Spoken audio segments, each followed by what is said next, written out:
todos a bordo do avião Marcelo. Olá pessoal, tudo bem com vocês? Hoje estamos aqui para mais um vídeo. E hoje, gente, a gente está com o avião Marcelo. É um avião da época da minha mãe, quando não tinha TV.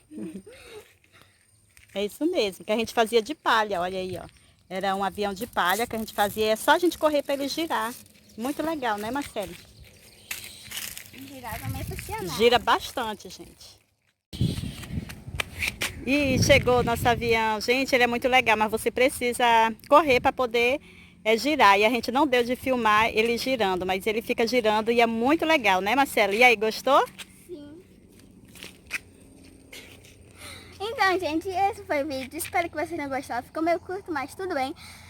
Então, tchau. Tchau para vocês. Vamos se divertir mais na casa do vovô e da vovó, né, Marcelo? Então pode correr.